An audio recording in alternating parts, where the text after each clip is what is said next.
Hi everyone, Ashley here and welcome to another video on my YouTube channel. Today I have this really bright and happy card to share using a lot of Lawn Fawn stamps and dies as well as some paper from Stampin Up, which is lovingly gifted to me by a friend for my birthday, which I absolutely adore. I love the colors. So without further ado, let's get into the card making. I'm starting by building up that little square scene that you saw in the front, which is going to center all of my critters. So I wanted it to look like a sky. So I have three different colors of distressed oxide ink here that I'm going to blend together. The first is Faded Jeans, which is this darker blue. The second is Salvage Patina, a really pretty teal. And then finally, the lightest color is Tumbled Glass, which I only use a little bit of at the bottom. So I'm just taking my blender brushes and blending on the colors sort of horizontally down the panel, and then just going back and forth between the colors to get a really nice blend. So I have a different blender brush for each of the colors. So I have a dark blue one, a middle blue one, and a light blue one, just so they don't get too mixed. And I'm just, again, going back and forth between the colors until I'm happy with the blend. Then I'm taking that darkest color, that's Faded Jeans, just pressing it onto an acrylic block. Then I'm going to add a couple drops of water with my Distress Oxide spray bottle here, just very carefully adding a couple drops. Then I can take my paintbrush and mix that water in with the ink to create a really nice sort of splattering, level of consistency of ink. So just mixing all that ink together to really get the pigment mixed in with the water, and then I can just take my paintbrush and splatter it directly onto the panel from that acrylic block. And I find this is a really nice technique for splattering. It just gets really nice sort of even small splatters. I just love the detail that splattering gives as well, and that darker color really stands out against the lighter blues. I also cut a piece of light green cardstock using this Tropical Leaves border die. This is another one by Lawn Fawn. And I'm taking some dark green Distress Oxide ink, this is Lucky Clover, and just bringing it in with a small blending brush from the bottom up until sort of midway up. So you still get some of that cardstock color coming through. And this is a really good way to get almost like a two-toned ink blended look, even though you're only using one color of ink, because you get that color of the cardstock coming through in the background. I wanted this to be splattered as well, just to match the sky, so I'm doing the same thing where I squished some Lucky Clover ink onto my acrylic block, added a few drops of water, mixed it all in with my paintbrush, and then I can just splatter it out directly from that acrylic block onto the panel. Then you get that really pretty splatter detail on those tropical leaves. I used the same stitched square die to cut out both the panel and the bottom of that leaf border die, so they both have that really pretty stitched edge around them. I put those aside to dry, and now I can work on the sentiment. For the first part of the sentiment, I'm stamping out some letters that I'm using to form a custom sentiment onto a block, and I'm just lining them up letter by letter onto the block here. This is from an alphabet die by Lawn Fawn, and the good thing about this, alphabet stamp set by Lawn Fawn, and the good thing about this stamp set is that each letter is the same height, so you can line them up really easily by just sort of placing the bottom of a letter along that sort of edged line on your acrylic block, and that way you make them nice and straight and the word is really even. I'm going to be heat embossing this onto some black cardstock, so I've got a piece of black cardstock off to the side there, and once I've got all the letters lined up, it's going to spell out I love you because the whole sentiment is going to say I love you a sloth, which you'll see in a moment how that comes together and why it makes sense. But I'm starting with the stamping part first, and then the word sloth is going to be die cut. So I used my anti-static powder tool and just rubbed that into that black cardstock. And now I'm stamping out that custom sentiment using some clear Versamark ink. This is just a sticky ink that's really good for heat embossing. You can kind of see already the impression that it's left on that black cardstock. Next, I'm taking my cardstock, opening up a coffee filter to catch all this excess powder, and then just dumping the powder right onto the cardstock so it completely covers the sentiment. Then I can tap off the excess powder just from the back of the cardstock, just flicking it a few times. And there you can see the powder completely covers that cardstock, or that sentiment. And then I can pour the excess powder back into the tube. Taking my heat embossing tool, heating a little bit from the back and the front, just alternating back and forth just to try and make sure that the cardstock doesn't warp too much. And once it's all melted, you get that beautiful bright white sentiment. And then you can just use your finger to sort of wipe away the excess powder just to leave the background nice and black and crisp.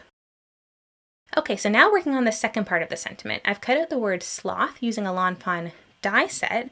This is, I think, Henry's ABCs. Check in the description box below for the exact name of all the supplies I'm using in case I'm getting them wrong as I'm saying them in the video.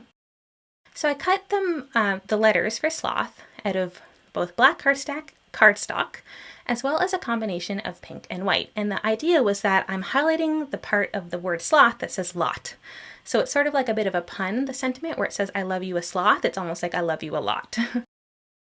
Okay, so moving on to another part of the card here, just another little detail. I cut out this vine border. This is a die from Lawn Fawn as well, and it comes with this sort of long piece of the vine as well as individual leaves. So I cut out the long piece of the vine using some green cardstock, and then I cut out the leaves using a variety of different colors of cardstock in rainbow colors. And these are meant to match that background paper. So by this point, I had already decided on the paper I wanted to use in the background. And I picked out the same colors from the paper and cut out the leaves in cardstocks that match those colors. So I'm just taking a little bit of liquid glue and sticking down each leaf onto that overall longer vine piece one by one, using my tweezers to get them nicely lined up. I knew I didn't need the whole piece because I knew I was going to cut off the excess. So I just went as far as I needed it. I really like the look of sort of that rainbow leaf on that vine. I think that's really cute. So I'm pulling in my A2 size card base. It was a top folding card base that measures 4 1/4 by 5.5 inches. And you might have noticed I did something there that I like to do when I'm building my cards, and that's just to add a little bit of disposable or removable tape onto the inside of my card base. This keeps it nice and flat as I'm working on it. Then when I'm done with the card, I can just erase that adhesive off and you have your card back to operating normally. So I took a piece of this pattern paper, like I mentioned. This is beautiful rainbow paper from a Stampin' Up pack. I'll have the name down in the description box below. I cut that to be the same size as the card base, 4 1/4 by 5.5, and just glued it straight down. Now I'm assembling this little scene, so I took my blue sky piece and glued it onto a white square that's just slightly bigger. I just really wanted a nice white border around it. I thought that gave it a nice finishing touch. And then I can glue these tropical leaves on towards the bottom as well to act as the ground. So that's sort of the center scene piece where all of the critters will go. I wanted to use some vellum to dampen the colors in that background a little bit. So I'm actually basically adhering all of my pieces onto this vellum, and then I'll adhere all of that onto the pattern paper piece on the card background. So I started by using some liquid glue to adhere that sky scene piece onto the vellum, just centering it towards the top. And now I'm using some foam squares to add this sentiment banner, which I cut down into a strip from what I had heat embossed earlier. I'm just putting that right down towards the bottom of the scene, just using my tweezers to make sure it's nice and centered. Then I'm lining up these letters to spell the word sloth, just making sure that they're nice and centered on that panel of vellum. And then once I'm happy with their placement, I can go through and take some liquid glue and glue them down one by one on the bottom of that vellum piece. This way the whole rectangle of vellum is filled in, so you have the scene at the top, the sentiment at the bottom. And once this is all done, I'll then be able to glue that vellum piece onto the background, which you'll see in a moment. So I'm just taking some liquid glue, gluing all the letters down, and now I'm adding liquid glue behind all those pieces on the back of the vellum. Since the vellum's a little bit see-through, you don't want any liquid glue happening in places where there's nothing covering it.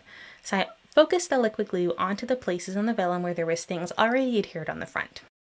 Once that's done, I can glue it down onto this card panel, and I really like that sort of extra detail of the vellum, sort of covering up and dampening the pattern a little bit, just around the center of the card. I've gone ahead and stamped, colored, and cut out a whole bunch of images from Lawn Fawn. These are mostly from, I believe, 2 sets. I'll have the name of those stamp sets down in the description box below, so check down there for the exact names. But really the star of the show is this cute sloth, and then there's a few other sort of tropical critters as well. I colored all those images in with my Copic markers. Then I can just start adhering all of these images down onto the card. So I started by adding some liquid glue behind that vine and just sort of adding it to the top right corner of the card, sort of draped along. You can see, of course, it's too long. I will trim down that excess piece at the end of the video. I'm taking a few of these leaves and just gluing them onto this little branch that the sloth is sleeping on. And then I'm going to add some foam squares behind the sloth. I just wanted him to be a little bit elevated from the card, just to add a little bit of extra detail and dimension and have him stand out a little bit. So I'm pulling off the release paper from those foam squares, and then I can use my tweezers to line that sloth up perfectly in my scene, just towards the top in the sky there. I've also got a few other images here, again, just sort of tropical themed. I've got that toucan, the little lizard, a couple butterflies, and then some flowers. And for these, I just all used a combination of foam squares and liquid glue. So For the toucan, for example, I added that with foam squares as well as the lizard. And then for these little flowers, I'm just popping them into the background with some liquid glue. I really like using my tweezers to get perfect placement with these little tiny images so that my fingers don't get in the way as I'm deciding where to place them. As a little final touch towards the bottom near the sentiment, I just took a couple of these little leaf images and glued them straight down onto the letters, almost to make it look like the leaves are growing out of the letters, which I thought was a really cute touch. Again, I'm just using my tweezers to get perfect placement on those. Once I've glued these down, the card is almost done. I'm just going to trim off the edges of that vine like I mentioned before, and then the card is complete. I really love how bright and happy this card turned out, and I think it's mostly because of that beautiful background paper with those amazing colors, and I tried to pull in those colors to the rest of the card as well, so it kind of all works together. I love making custom sentiments as well, so I encourage you to kind of think of any kind of punny sentiment you ever want to add to your card that might go along with the critters or images that you're using, and use a combination of your ABC stamps and dies to get that custom sentiment. It's always so much fun. So thank you so much for watching. I hope you enjoyed this video. If you want to see more of my cards, definitely check out my Instagram account, which is linked down in the description box below the video, along with all of the supplies I used on this card, so you can check those out there as well. Thanks again for watching, and I'll see you in the next video. Bye!